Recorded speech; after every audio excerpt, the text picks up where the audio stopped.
Le pont de la rivière Kwai n'est pas seulement un ouvrage d'ingénierie, c'est un monument bâti sur une mer de souffrance et de cadavres.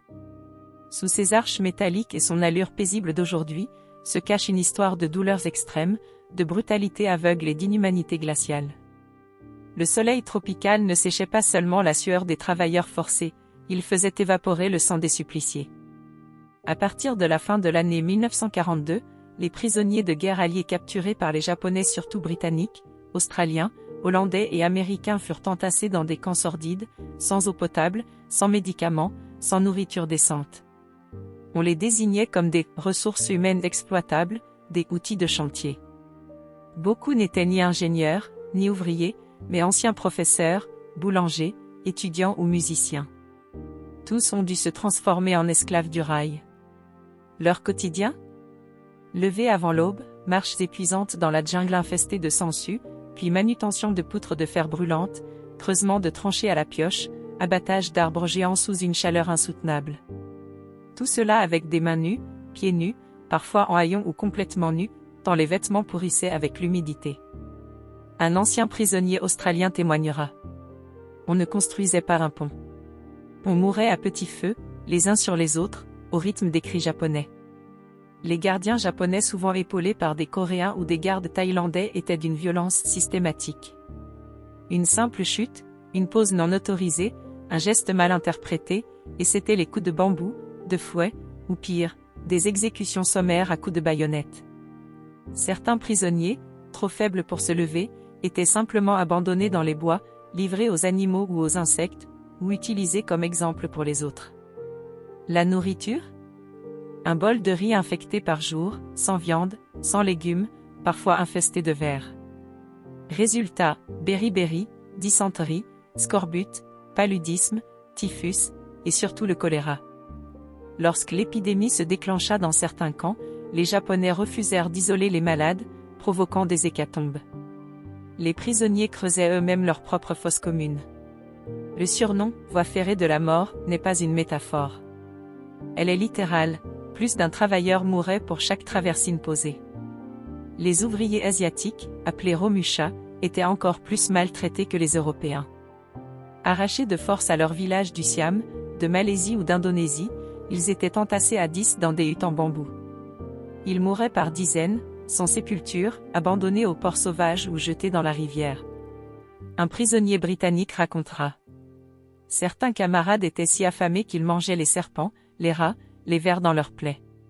D'autres espéraient la mort. Chaque nuit, on entendait les râles, puis le silence. La période de l'enfer. Mais le pire vint durant l'été 1943, ce que les survivants appelleront l'enfer vert, ou encore la période de l'enfer. Pour finir le chantier à temps, les Japonais imposèrent des quarts de travail de 20 heures, sans pause, sans soin. Certains hommes s'endormaient debout, les yeux vides, leurs os visibles sous la peau. On se souvient notamment de Elfir Pass, une section rocheuse de la voie ferrée que les prisonniers durent tailler à la main, avec des burins et des marteaux, en chantant des chansons militaires pour se donner du courage. Les Japonais disaient. La nuit, les torchers éclairaient les silhouettes squelettiques des prisonniers, d'où le surnom, le col du feu de l'enfer. On y retrouvait des outils ensanglantés, des restes humains, des rails posés sur des ossements. Résister pour ne pas devenir bête. Et pourtant, dans ce cauchemar, il y eut des actes de bravoure silencieuse. Certains officiers britanniques encouragèrent leurs hommes à s'accrocher à leur humanité. Le commandant Touzé, par exemple, ordonna de voler des médicaments dans les entrepôts japonais, de construire des latrines pour limiter les infections, ou encore de saboter le travail sans se faire repérer. Un jour, un prisonnier réussit à détruire un pylône de soutien en affaiblissant volontairement ses fixations. Le pont tint bon quelques semaines, avant de s'effondrer subitement lors du passage d'un convoi militaire japonais, causant plusieurs morts ennemies. L'auteur du sabotage fut identifié, battu à mort, puis empalé en public pour l'exemple. Une blessure encore vive. Aujourd'hui encore, les cicatrices sont là. Plusieurs survivants ne sont jamais revenus en Asie, traumatisés à vie. Beaucoup d'entre eux ont souffert de syndrome post-traumatique, d'hallucinations, de cauchemars. Et pour cause, ils ont vu l'enfer, sans jamais être appelés soldats. Ce furent des martyrs oubliés d'un projet de domination devenu leur tombeau. Le film « Le pont de la rivière Kwai », réalisé par David Lean en 1957, a grandement contribué à la notoriété mondiale de cet épisode tragique de la Seconde Guerre mondiale. Inspiré du roman de Pierre Boulle, l'histoire met en scène des prisonniers britanniques chargés de construire un pont pour l'armée japonaise en Thaïlande. Le personnage du colonel Nicholson, interprété magistralement par Alec Guinness, incarne un officier britannique obsédé par la discipline et l'honneur militaire, au point de collaborer avec l'ennemi pour mener à bien la construction du pont. Ce dilemme moral, mêlé à un suspense haletant, a marqué les spectateurs du monde entier. Toutefois, si le film est un chef-d'œuvre cinématographique, il prend de nombreuses libertés avec la réalité historique. En vérité, les prisonniers n'ont jamais collaboré volontairement avec les Japonais, ils ont été contraints, humiliés, affamés et torturés.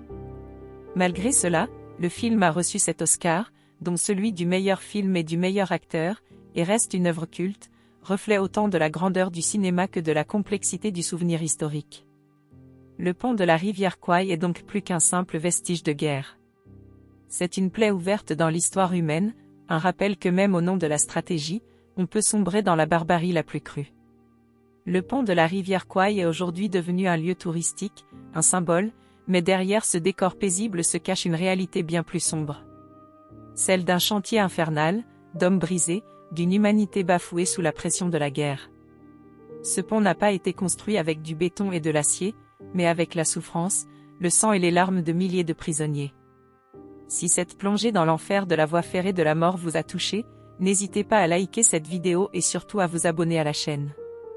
Merci pour votre soutien, et à bientôt pour un nouveau voyage dans le passé.